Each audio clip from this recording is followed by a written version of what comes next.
Hi, everyone. This is Dave Patrick, and I've been asked to take you down NCAA title memory lane with this audio recording and do it in sub 3 minutes. You know, that's pretty darn fast for a quarter nowadays. Yep, I was fortunate to capture 4 individual titles, and 2 in the 880 and 2 in the mile. But more amazing was being a member of 3 NCAA team titles.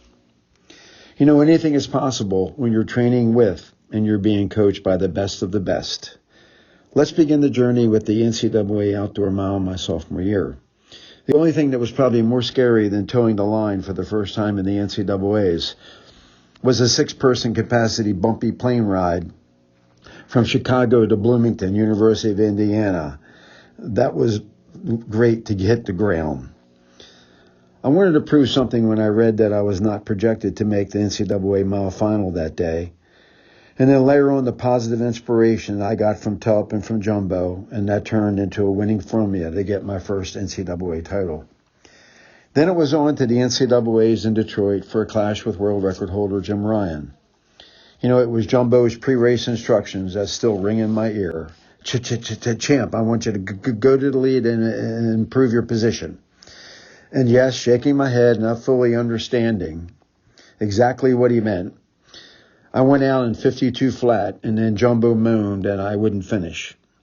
Thank God somehow I survived, and with a new world record debut. Then there was the NCAA title the next year in the half mile with Frank Murphy a step behind. I still think Frank let me win that one.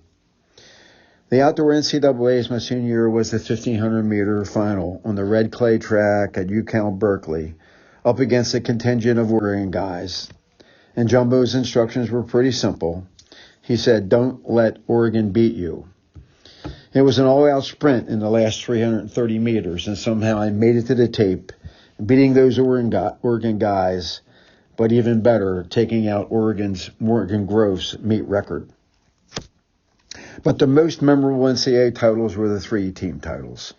In '66, with Jumbo and Tup taking us to Kansas with 7 underclassmen and capturing Nova's first cross-country title in convincing fashion, little did we know that repeating would be virtually impossible.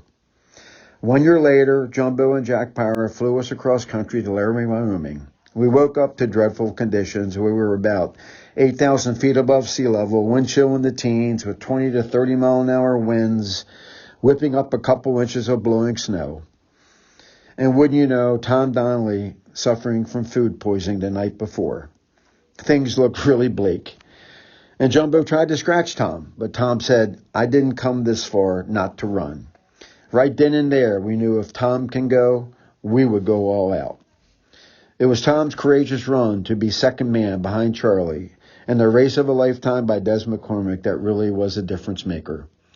I asked Des how he did it to be third man, and he said, I was freezing, and at the half-mile mark, I wanted to quit so badly. But I knew if I did in this barren place, I might not be found and I could freeze to death. So it was then that I decided the best path was to get home as fast as I could. And boy, did he. You know, I know Frank, Des, and Dick are smiling down on us, and it's hard to imagine that Frank Murphy and Dick Berkeley were our 6th and 7th men.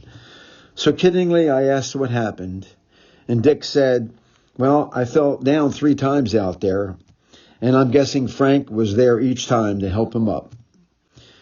We were so exhausted and then depressed when Air Force started jumping up and down, celebrating the victory as they thought they had beaten us. But a few minutes later, the official score was posted, and we knew the sacrifice was worth it as we were being crowned back-to-back NCAA champions by the slimmest of margins.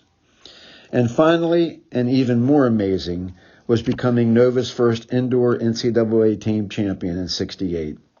A few weeks before, we had unanimously voted to boycott the New York AC meet to protest their discriminatory member policy, which effectively ended their meet after 100 years of running.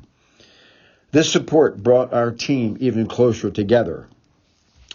And Track and Field News called the meet a team race for second place, as Southern Cal would surely double the second place team score. But they didn't know what we had in store for them. with the likes of Irv Hall in the sprints and the hurdles, and Mighty Burner in the quarter and the mile relay, and Frank and I in the half mile, our distance medley relay, and our second record-setting mile relay team. And amazing, we even got some points from Vince Bizzarro in the pole vault. We not only won that meet, but we doubled Southern California's score. Yeah, some second place finish, huh? That was so amazing. And then we went on to New York City to celebrate St. Paddy's Day with our Irishmen. So did I make the sub 3-minute quarter mile time? That was the goal for this story. From up above, I could hear Jumbo and Jack shouting down, 3:27, 28, 29, and falling short and feeling utterly exhausted. And like Frank Murphy, Jumbo shouts down and his red face growls, champ, leave those spikes on. 10 more quarters, and I'm going to cut the fat off your backside a half an inch at a time. As the story goes, some things never change.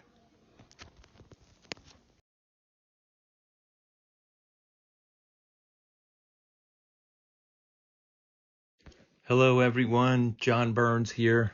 I have been asked to say a few words about the NCAA Indoor Championship team of 1979, since I was a co-captain of that team along with Tim Dale and Nate Cooper. After finishing third in both the 77 and 78 NCAA Indoors, the 79 season was looking good after a dominating performance in the IC4A Champs, where we scored in every individual event on the track, the long jump, the triple jump, and many guys doubled back as we swept the 3 relays. A week later, it was on to Detroit for the NCAAs, where we would be challenging defending champ, University of Texas, El Paso. The first day was a struggle. Texas El Paso was racking up points in the field and on the track. Our triple jumper, Nate Cooper, suffering with a knee injury, gutted it out with tape on his knee, but did not score. Side note, Nate won the NCAA outdoor triple jump 3 months later. Keith Brown got us 2 points with a 5th place finish in the quarter mile. On the final day of competition, with only 8 events left on the program, Texas El Paso led with 41 points while we just had 2. Then things started to turn for us. Tony Tuffarello ran a personal best in the 600 and secured a close win. Next was the DMR. Mike England, Al Graves, myself, and Dean Childs got a 3rd place finish. Don Page broke Mark Belger's NCAA meet record in winning the 1,000.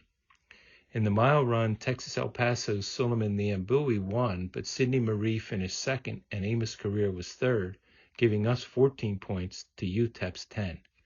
With only the mile relay left, the score was UTEP 51, Villanova 42.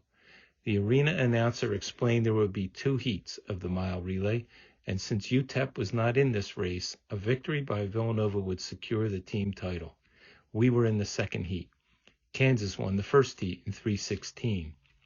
Our team of Keith Brown, Derek Harbour, Tony Tuffarello, and Tim Dale ran a great race to win the 2nd heat with a time of 3:15.5. Final score, Villanova 52, UTEP 51. It was an exciting way to win a championship, not just for us, but also for Mr. Elliott, as he was in his 60s now, and nobody was sure how much longer he would continue coaching. The thing that stands out about that team is, although we were a group of highly competitive people, even among ourselves, we exemplified what it meant to be a team. We all got along and we supported each other. No matter your role in the team, you felt like you were part of something bigger. I think Mr. Elliott had a lot to do with it. He set the tone. But also I attribute that collaborative atmosphere to those who came before us. The successful teams of the 60s and early 70s passed along a tradition of working together to achieve greatness. Thank you. Hey everyone, my name is Carrie Tullifson. I graduated in 1999 and finished up with my 5th year in 2000. I was a 5-time NCAA individual champion and a member of the 1998 National Cross Country Championship team while at Villanova. What an honor it was and still is to wear Villanova across my chest. I'm actually that person that will yell at a stranger through a crowd if I see them wearing Villanova or sporting the V. You see, I absolutely loved my time there, and Villanova means family to me. I'm sad to not be with you today, but I'm actually with two other Wildcats, Terrence Mann and Jen Rhines, another five-time NCAA champ, in Herzogenaurach, Germany at the Adidas headquarters for an event I am commentating at, and they are coaching and representing Adidas at. In 1997, when I won my first NCAA championship, it was a dream come true. I was suffering from a tumor in my heel, and we knew I had to rid the question of cancer and have it filled with donor bone shortly after that race. We all knew the risks. Would I run again? Would I need treatment? Would the implantation of donor bone actually work? Would I be the same runner after the surgery? After many months of healing and rehab, I came back. It was a climb, but I went on to win 4 more NCAA championships and help our team get another one of those shiny championship rings. I do remember the wins. They were awesome. But the thing I remember most was the unwavering support during the hard times. It was a long roller coaster ride before and after my surgery for all of us. Marcus, Gina, Anthony, all of the coaches, my strength team, the medical staff, everyone in Butler that picked me up daily and told me how much they believed in me, so I believed in me, is something I'll never forget. I know it's because of that time that I went on to become a U.S. champion and a U.S. Olympian. I just want to say thank you, and that I so appreciate all of you. I love this sport, and I continue to be very passionate about my work in this sport. Villanova taught me a lot. The people at Villanova taught me a lot. And I'm not sure I'd be who I am today without my Villanova family. I'm a Wildcat through and through.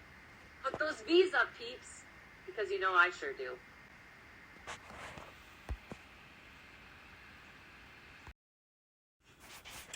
Hi, my name is Vicki Huber-Radowski, and I've had the distinct honor of being a part of 6 championship pen relay teams while I was at Villanova, as well as being part of the first women's cross-country team to win an NCAA championship in 1989. I was also able to represent Villanova in the 1988 Olympic trials, and also was able to represent Villanova and myself and the USA in the 1988 Olympics after my junior year at Villanova. I could have never achieved any of this if it wasn't for the wonderful teammates and talented teammates that I had during my time at Villanova.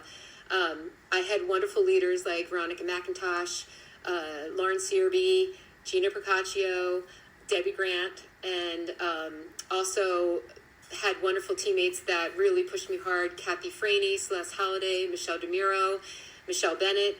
All these girls really made me a better runner, better athlete, and just made my time at Villanova so fun and so successful. So I owe a very, very big part of my career to my time at Villanova and the wonderful teammates that I had during that time.